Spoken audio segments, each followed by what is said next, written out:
ಸ್ನೇಹಿತರೆ ನಮಸ್ಕಾರ. ಇದು ಪಾರೆಗದ್ದೆ ಸ್ಟುಡಿಯೋ. ದಯಮಾಡಿ ಇನ್ನೂ ಯಾರು ನಮ್ಮ ಪಾರೆಗದ್ದೆ ಸ್ಟುಡಿಯೋ ಚಾನೆಲ್ನ ಸಬ್ಸ್ಕ್ರೈಬ್ ಮಾಡಿಲ್ಲ, ದಯವಿಟ್ಟು ಸಬ್ಸ್ಕ್ರೈಬ್ ಮಾಡಿ, ಶೇರ್ ಮಾಡಿ. ಏನು ಈ ವಿಚಾರ ಅಂತ ಹೇಳಿದ್ರೆ, ಸಂಘದ ಸೇವಾ ವಿವರಗಳು ಅಂತೇಳಿ ಸಂಘ, ನಮ್ಮ RSS ಸಂಘಟನೆ ಯಾವ ರೀತಿ ಒಂದು ಸೇವಾ ಕಾರ್ಯವನ್ನ ಮಾಡ್ಕೊಂಡು ಬರ್ತಾ ಇದೆ ಸಮಾಜದಲ್ಲಿ ಅನ್ನತಕ್ಕಂಥ ವಿವರ.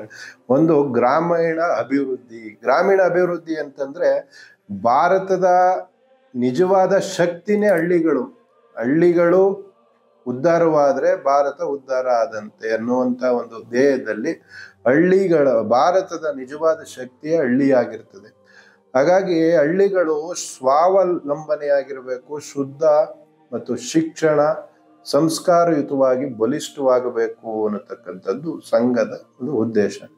ಅದರಿಂದ ಏನು ಮಾಡ್ತದೆ, ಸಂಘ ಹಳ್ಳಿಗೂ ಸ್ವಯಂ ಸೇವಕರನ್ನ ಸ್ವತಃ ಆ ಹಳ್ಳಿಯಲ್ಲೇ ವಾಸಿಸಿ ಹಳ್ಳಿಯ ಸಮಸ್ಯೆಗಳು, ಜನರ ಸಮಸ್ಯೆಗಳನ್ನ ಅರ್ಥ ಮಾಡಿಕೊಂಡು ಅದಕ್ಕೆ ಪರಿಹಾರವನ್ನ ಹುಡುಕುವಂತಹ ಕೆಲಸ ಒಂದು ಭಾಗದಲ್ಲಿ ಮಾಡಿದ್ರೆ, ಅನೇಕ ಸರ್ಕಾರಗಳು ಬಂದಿರತಕ್ಕಂಥ ಸಮಯದಲ್ಲಿ ಹಳ್ಳಿಗಳ ಏಳಿಗೆಗೆ, ಜನರ ಉದ್ಧಾರಕ್ಕೆ ಯೋಜನೆಗಳನ್ನ ತಂದಿರ್ತದೆ. ಈ ಸರ್ಕಾರಿ ಯೋಜನೆಗಳನ್ನ ಸ್ಥಳೀಯರ ಸಹಕಾರದಿಂದ ಒಂದು ಹಳ್ಳಿನಲ್ಲಿ ಹೊಸ ಚೈತನ್ಯವನ್ನ ತರುವಂತ ಕೆಲಸವನ್ನ ಸಂಘ ಗ್ರಾಮಾಭಿವೃದ್ಧಿ ಮಾಡುವುದರ ಮುಖಾಂತರ ಸಂಘ ಹಳ್ಳಿಗಳಲ್ಲಿ ಒಂದು ಸೇವಾ ಕಾರ್ಯವನ್ನ ಮಾಡ್ತದೆ. ಹಾಗೆ ಸಮಾಜದಲ್ಲಿ ಸೇವೆಗಳನ್ನು ವಿವರಿಸ್ತಾ ಹೋದ್ರೆ, ಗ್ರಾಮಾಭಿವೃದ್ಧಿ ಆದ ಶಿಕ್ಷಣ ಕ್ಷೇತ್ರದಲ್ಲಿ ಶಿಕ್ಷಣವೇ ಸಮಾಜದ ಬೆಳಕು ಅನ್ನತಕ್ಕಂಥ ಉದ್ದೇಶ. ನೋಡಿ ಎಂತೆಂಥ ಪರಿಕಲ್ಪನೆ. ಭಾರತ ದೇಶದ ಹಳ್ಳಿಗಳೇ ನಿಜವಾದ ಶಕ್ತಿ ಅಂತಕ್ಕಂಥದ್ದು. ಶಿಕ್ಷಣವೇ ಸಮಾಜದ ಬೆಳಕು. ತೋರ್ಸ್ರಪ್ಪ ನೀವು ಯಾವ ಸಂಘಟನೆಯಲ್ಲಿ ಇವೆಲ್ಲ ವಿಚಾರವನ್ನ ಸಮಾಜಕ್ಕೆ ಪ್ರಸ್ತುತಪಡಿಸ್ತೀರಿ ಅಂತಕ್ಕಂಥದ್ದು. ಇದು ಸಂಘ, ಇದು ಸಂಸ್ಕಾರ, ಇದು ಸಮಾಜವನ್ನ ಏಳಿಗೆಯನ್ನ, ಅಭಿವೃದ್ಧಿಯನ್ನ ಮಾಡ್ಲಿಕ್ಕೆ ಬಂದಿರತಕ್ಕಂಥ ಒಂದು ಭಾರತ ದೇಶದ ವರ. RSS ಸಂಘಟನೆ ಭಾರತ ದೇಶಕ್ಕೆ ಒಂದು ನಾಗರಿಕರಿಗೆ ವರ. ಶಿಕ್ಷಣವೇ ಸಮಾಜದ ಬೆಳಕು ಅನ್ನೋ ಉದ್ದೇಶದಿಂದ ಶಿಕ್ಷಣ ಕ್ಷೇತ್ರಗಳಲ್ಲಿ ವಿದ್ಯಾಭಾರತಿ, ರಾಷ್ಟ್ರೋತ್ಥಾನ ಅಂತಕ್ಕಂಥ ಅನೇಕ ಒಂದು ಶಿಕ್ಷಣ ಸಂಸ್ಥೆಗಳನ್ನು ನಡೆಸ್ತಾ ಈ ಶಾಲೆಗಳಲ್ಲಿ ಶಿಕ್ಷಣವನ್ನ ನೀಡ್ತಾರೆ. ದೇಶಭಕ್ತಿ, ಶಿಸ್ತು, ಸೇವಾ ಮನೋಭಾವನೆ, ಸಂಸ್ಕಾರಯುತವಾದಂಥ, ಮೌಲ್ಯಯುತವಾದಂಥ ತಾಂತ್ರಿಕ ತರಬೇತಿಗಳನ್ನ ವಿದ್ಯಾರ್ಥಿಗಳಿಗೆ ಕೊಡ್ತಾರೆ. ಕ್ರೀಡೆಗಳು, ಶಿಸ್ತು ಮಕ್ಕಳ ಶಕ್ತಿಯನ್ನ ವೃದ್ಧಿಸ್ಲಿಕ್ಕೆ ಸಹಕಾರಿಯಾಗ್ತದೆ ಅನ್ನತಕ್ಕಂಥ ವಿಚಾರದಲ್ಲಿ ಅನೇಕ ಚಟುವಟಿಕೆಗಳನ್ನ ವಿದ್ಯಾರ್ಥಿಗಳಿಗೆ ನೀಡ್ತಾರೆ. ಶಿಕ್ಷಕರಿಗೆ ಅನೇಕ ತರಬೇತಿಗಳನ್ನ, ಕಾರ್ಯಾಗಾರಗಳನ್ನ ಮಾಡಿ ಸ್ವಾಸ್ಥ್ಯ ಸಮಾಜಕ್ಕೆ ಮುಂದಿನ ಪೀಳಿಗೆ ಹೇಗೆ ಸಂಸ್ಕಾರಯುತವಾಗಿ, ಶಿಸ್ತುಬದ್ಧವಾಗಿ ಸಮಾಜದಲ್ಲಿ ನಾಗರಿಕರಾಗಿ ಮುನ್ನಡಿಬೇಕು ಅನ್ನತಕ್ಕಂಥ ಮೌಲ್ಯಯುತವಾದಂತಹ, ಧರ್ಮ ಸಂಸ್ಕಾರಯುತವಾದಂತಹ ಒಂದು ಮಾರ್ಗವನ್ನ ಸಂಘ ಶಿಕ್ಷಣ ಸಂಸ್ಥೆಗಳು ಸಮಾಜದಲ್ಲಿ ವಿದ್ಯಾರ್ಥಿಗಳಿಗೆ, ಶಿಕ್ಷಕರಿಗೆ ಕಲಿಸ್ಕೊಡುವಂತ ಕಾರ್ಯದಲ್ಲಿ ಶಿಕ್ಷಣವನ್ನ, ಒಂದು ಸೇವೆಯನ್ನು ಸಹ ನಮ್ಮ ಸಂಘ ನಡೆಸ್ಕೊಂಡು ಬರ್ತಾ ಇದೆ. ಗ್ರಂಥಾಲಯ ಸ್ಥಾಪನೆ ಶಿಕ್ಷಣ ಕ್ಷೇತ್ರದಲ್ಲೇ ಮುಂದುವರೆದಂತೆ ಗ್ರಂಥಾಲಯ ಸ್ಥಾಪನೆ ಮಾಡ್ತದೆ. ಗ್ರಂಥಾಲಯ ಸ್ಥಾಪನೆ ಮಾಡ್ತದೆ, ಗ್ರಂಥಾಲಯಗಳಿಂದ ಏನು ಅದು ಉದ್ದೇಶ ಸಾಕಾರ ಆಗುತ್ತದೆ. ಈ ದೇಶದಲ್ಲಿ ಜ್ಞಾನ ವೃದ್ಧಿ ಆದಷ್ಟು ದೇಶ ಬೆಳವಣಿಗೆ ಆಗುತ್ತದೆ. ಸಂಪದ್ಭರಿತವಾದಂತಹ ಬುದ್ಧಿಜೀವಿಗಳು, ದೇಶಭಕ್ತರು ಸಮಾಜದಲ್ಲಿ ಉತ್ತಮವಾದಂತಹ ಸ್ವಾಸ್ಥ್ಯತೆಯನ್ನ ಕಾಪಾಡ್ತಾರೆ. ಹಾಗಾಗಿ ಜ್ಞಾನ ಸಂಪತ್ತು ವೃದ್ಧಿ ಆಗೋದಕ್ಕೆ, ದೇಶಭಕ್ತಿ ಅರಿವನ್ನ ಮೂಡಿಸ್ಲಿಕ್ಕೆ ನಾನಾ ಕೋಶಗಳು ಗ್ರಂಥಾಲಯದ ಮುಖಾಂತರ ಸಿಗುತ್ತವೆ. ಹಾಗಾಗಿ ಕಾರ್ಯಾಗಾರವನ್ನ ಮಾಡ್ತಕ್ಕಂಥದ್ದು, ಸಮರ್ಥ ಶಿಸ್ತು ವಿಧಾನವನ್ನ ಕಲಿಸಲಿಕ್ಕೆ ಅನೇಕ ಆದಂತಹ ಗ್ರಂಥಗಳು, ಪುಸ್ತಕಗಳು ಗ್ರಂಥಾಲಯದಲ್ಲಿ ಇರ್ತವೆ. ಸೊ ಹಾಗಾಗಿ ಗ್ರಂಥಾಲಯವನ್ನ ಸ್ಥಾಪನೆ ಮಾಡುವಂತಹ ಪರಿಕಲ್ಪನೆ ಸಂಘದಲ್ಲಿದೆ. ಹಾಗಾಗಿ ಸಮಾಜದಲ್ಲಿ ಒಳ್ಳೆ ನಾಗರಿಕರ ರೂಪುಗೊಳ್ಳಲಿಕ್ಕೆ, ಸಮರ್ಥವಾಗಿ, ಜವಾಬ್ದಾರಿಯುತವಾಗಿ ವ್ಯಕ್ತಿತ್ವವನ್ನ ನಿರ್ಮಾಣ ಮಾಡಿಕೊಳ್ಳಲಿಕ್ಕೆ ಈ ಒಂದು ಪುಸ್ತಕವನ್ನ ಓದುವಂತಹ ಅಭ್ಯಾಸ ಮನುಷ್ಯರಲ್ಲಿ ಶಿಸ್ತನ್ನ ಒಂದು ಸಹಕಾರಿ ಆಗುತ್ತದೆ ಅನ್ನತಕ್ಕಂಥ ವಿಚಾರಕ್ಕೆ ಗ್ರಂಥಾಲಯವನ್ನ ಒಂದು ಸ್ಥಾಪನೆಯನ್ನ ಮಾಡುತ್ತದೆ ಸಂಘ. ಆರೋಗ್ಯ ಮತ್ತು ಸೇವಾ ಕಾರ್ಯ, ಆರೋಗ್ಯಗಳು ಶಿಬಿರಗಳನ್ನು ಮಾಡುವಂಥದ್ದು. ಈ ಕೋವಿಡ್ ಬಂತು, ಕೋವಿಡ್ ಅಂತ ತುರ್ತು ಪರಿಸ್ಥಿತಿನಲ್ಲಿ ಅನೇಕ ಸ್ಥಳಗಳಲ್ಲಿ ಜನರನ್ನ ಜಾಗೃತಿ ಮೂಡಿಸ್ತಕ್ಕಂಥದ್ದು, ಜನರಲ್ಲಿರ್ತಕ್ಕಂಥ ಭಯವನ್ನ ಹೋಗಲಾಡಿಸ ವೈದ್ಯರ ತಂಡಗಳೇ, ನರ್ಸ್ಗಳ ತಂಡಗಳು, ಒಂದು ಶಿಕ್ಷಣ ವೈದ್ಯಕೀಯ ವಿದ್ಯಾರ್ಥಿಗಳ ತಂಡಗಳು ಸಂಘದ ಪರವಾಗಿ ಸಂಘದ ಜೊತೆಗೂಡಿ ಕೆಲಸವನ್ನ ಮಾಡಿರ್ತಕ್ಕಂಥದ್ದು ಕೋವಿಡ್ ಅಂತ ಸಮಯದಲ್ಲಿ. ಸೊ ಏನ್ ಯೂಸ್ ಆಗ್ತದೆ ಸಮಾಜದಲ್ಲಿ ಇದರಿಂದ? ಆರೋಗ್ಯ ತುರ್ತು ಪರಿಸ್ಥಿತಿ ಆಗ್ಬಿಟ್ರೆ ಜನಗಳು ಭಯಭೀತರಾಗ್ತಾರೆ. ಸೊ ಅಂತ ಸಮಯದಲ್ಲಿ ಸಂಘ ಜನರಿಗೆ ಒಂದು ವ್ಯವಸ್ಥಿತವಾದಂತಹ ಒಂದು ಅಗತ್ಯತೆ ವಾತಾವರಣವನ್ನ ನಿರ್ಮಿಸಿಕೊಡುವಂಥದ್ದು, ಉಚಿತ ವೈದ್ಯಕೀಯ ಶಿಬಿರಗಳನ್ನ ಮಾಡಿದ್ರೆ, ರಕ್ತದಾನ ಶಿಬಿರ, ಯಾವ ಸಂಘಟನೆಯಲ್ಲಿ ವೈದ್ಯಕೀಯ ಶಿಬಿರ, ರಕ್ತದಾನ ಶಿಬಿರ, ಇವೆಲ್ಲ ಹಲವಾರು ಸಂಘಟನೆಗಳು ಇಂದಿನ ಜೀವನದಲ್ಲಿ ಅಳವಡಿಸ್ಕೊಂಡಿರ್ಬೋದು. ಇದು ಸ್ವತಂತ್ರ ಪೂರ್ವದಿಂದಲೇ ಇದ್ರ ಉದ್ದೇಶಗಳು ಹಿಂಗಿರ್ತಿದ್ದು. ರಕ್ತದಾನ ಮಾಡುವಂಥದ್ದು, ವೈದ್ಯಕೀಯ ಶಿಬಿರ ಮಾಡುವಂಥದ್ದು, ಪ್ರಾಥಮಿಕ ಚಿಕಿತ್ಸೆಗಳನ್ನ ನೀಡ್ತಕ್ಕಂಥದ್ದು, ಆಹಾರ ಮತ್ತು ತುರ್ತು ಸಮಯ ಪ್ರಕೃತಿ ವಿಕೋಪಗಳಲ್ಲಿ ಜನರಿಗೆ ಸಹಕಾರಿಯಾಗಿ ಸ್ವಾವಲಂಬನೆಯ ಆಶ್ರಯವನ್ನ, ಆಹಾರವನ್ನ, ನೀರನ್ನ ಪೂರೈಕೆ ಮಾಡುವಂತಹ ಸಂಘ ಸೇವೆ.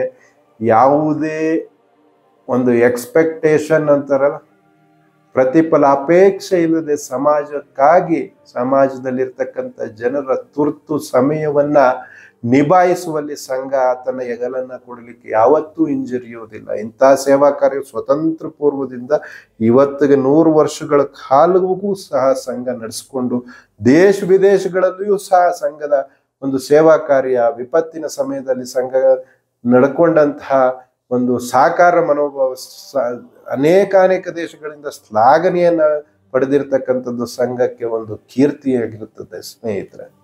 ನೆಕ್ಸ್ಟ್ ಸ್ವಚ್ಛತೆಯ ಅಭಿಯಾನ, ಸೇವಾ ಕಾರ್ಯ, ಸ್ವಚ್ಛತೆಯ ಅಭಿಯಾನ, ಸ್ವಚ್ಛ ಭಾರತವನ್ನ ಮಾಡ್ತಕ್ಕಂಥದ್ದು, ಶೌಚಾಲಯಗಳ ನಿರ್ಮಾಣ. ನಿಮ್ಗೆ ಇನ್ನೊಂದು ಉದ್ದೇಶ ಗೊತ್ತಿಲ್ಲ, ಸಂಘದ ಯಾವುದೇ ಕಾರ್ಯಗಳು, ಸಂಘದ ಯಾವುದೇ ಒಂದು ಸಮಾರಂಭಗಳು ನಡೆದ್ರೆ ಶೌಚಾಲಯವನ್ನ ಪ್ರತಿನಿತ್ಯ ಸ್ವಚ್ಛ ಮಾಡುವವರು ಸ್ವಯಂ ಸೇವಕರು.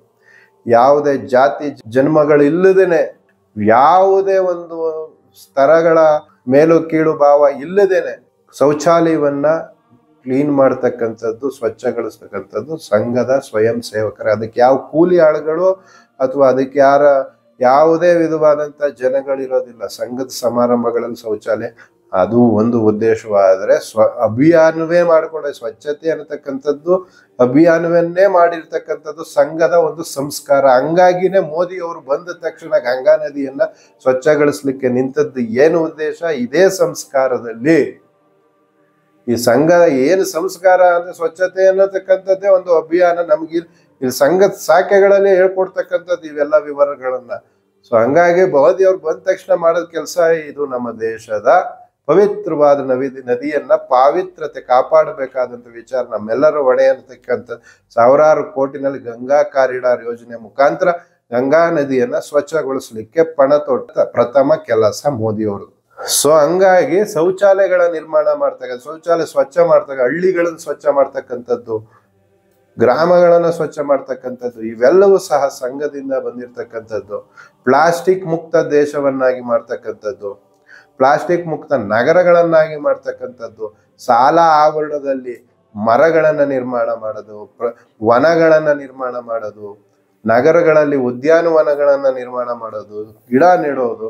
ಇದರಿಂದ ಏನಾಗುತ್ತದೆ? ಸ್ವಚ್ಛತೆ, ಮಣ್ಣಿನ ಸವಕಳಿ ತಡೆಗಟ್ಟುತ್ತದೆ ಮರಗಳನ್ನ ನೆಡೋದ್ರಿಂದ. ಹವಾಮಾನದಲ್ಲಿ ಸುಧಾರಣೆ ಆಗ್ತದೆ. ಸ್ವಚ್ಛತೆಯನ್ನ ಕಾಪಾಡೋದ್ರ ಮುಖಾಂತರ ಆರೋಗ್ಯ ಸುಧಾರಣೆ ಆಗ್ತದೆ. ಸಮಾಜ ಪರಿಸರದಲ್ಲಿ ಸ್ವಚ್ಛತೆ ಆಗುತ್ತದೆ.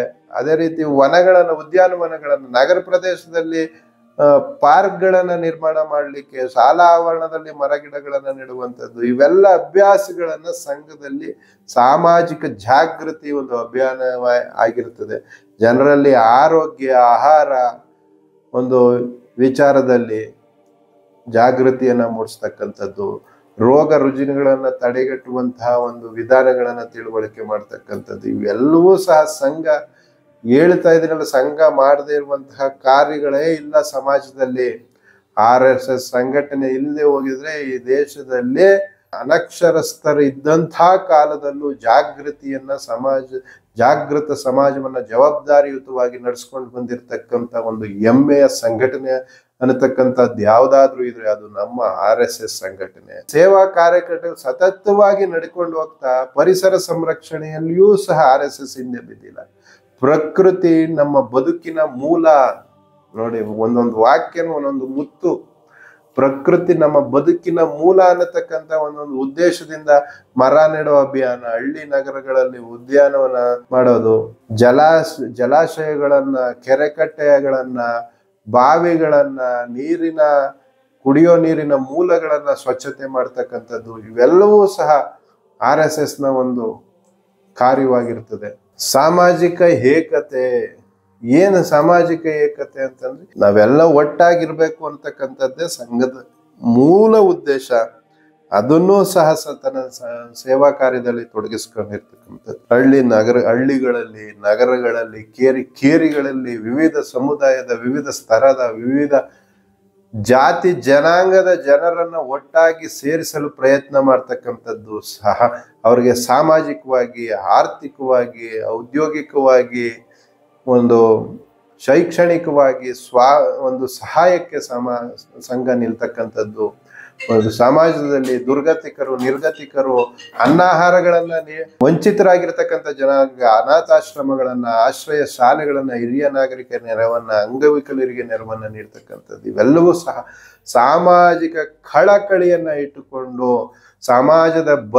ಸಮಾಜದ ಏಳಿಗೆಗೆ, ದೇಶದ ಏಕತೆಗೆ, ರಾಷ್ಟ್ರೀಯತೆಗೆ, ಭಾರತದ ಹಿಂದುತ್ವಕ್ಕೆ ಯಾವುದೇ ಧಕ್ಕೆ, ದುಃಖ, ದುಮ್ಮಾನ ಬರದ ರೀತಿಯಲ್ಲಿ ಇವತ್ತು ಸಂಘ ಒಂದು ವಿಚಾರವನ್ನ ಇಟ್ಟುಕೊಂಡು 100 ವರ್ಷವನ್ನ ಪೂರೈಸಿರ್ತಕ್ಕಂಥ ಈ ಸುಸಮಯದಲ್ಲಿ ಅನೇಕ ವಿಚಾರ ವ್ಯಾಪ್ತಿಯನ್ನ ಹೊಂದಿ ಈ ದೇಶವನ್ನ ಏಳಿಗೆಯ ಕಡೆಗೆ ಕೊಂಡೊಯ್ತಾ ಇರ್ತಕ್ಕಂಥ ಸಮಯದಲ್ಲಿ 100ನೇ ವರ್ಷದ ತುಂಬಿರ್ತಕ್ಕಂಥ ಸಮಯದಲ್ಲಾದ್ರೂ ನಾವೆಲ್ಲರೂ ಸಹ ಈ ಸಮಾಜದಲ್ಲಿ ಇಲ್ಲಿ ತನಕ ಸಂಘ ಏನು ಅಂತ ಗೊತ್ತಿಲ್ಲದೆ ಹೋಗಿದ್ರೆ ನಮ್ಮ ಮುಖಾಂತರವೋ, ಸಮಾಜದ ಬೇರೆ ಬೇರೆ ವಿಚಾರ ಮುಖಾಂತರವೋ ಸಂಘದ ಧ್ಯೇಯ ಉದ್ದೇಶಗಳು ಗೊತ್ತಾಗಿರುತ್ತದೆ. ಇನ್ಮೇಲಾದ್ರೂ ಸಂಘದ ಜೊತೆ ನಾವೆಲ್ಲರೂ ಕೈ ಜೋಡಿಸಿ ಏಕತೆ, ರಾಷ್ಟ್ರೀಯತೆ, ಹಿಂದುತ್ವಕ್ಕೆ ಬದ್ಧರಾಗಿ ದೇಶವನ್ನ ಸುರಕ್ಷಿತ ಸಮಾಜದ ನಿರ್ಮಾಣ ಮಾಡುವುದರ ಮುಖಾಂತರ ಉನ್ನತಿಯನ್ನ ಸಾಧಿಸಿ ಮುಂದಿನ ಪೀಳಿಗೆಗೆ ಏಕತಾ ಹಿಂದುತ್ವ ರಾಷ್ಟ್ರವನ್ನ ನಿರ್ಮಾಣ ಮಾಡಿ ಸ್ವಚ್ಛಂದ ಸಂತೋಷವಾದಂಥ ಬದುಕಲಿಕ್ಕೆ ಸದಾವಕಾಶ ಮಾಡಿಕೊಳ್ಳೋಣ ಅಂತ ಕೇಳಿಕೊಳ್ತಾ ಈ ಒಂದು ವಿಡಿಯೋನ ಮುಗಿಸ್ತಾ ಇದ್ದೀನಿ ಸ್ನೇಹಿತರೆ. ನಮಸ್ತೆ.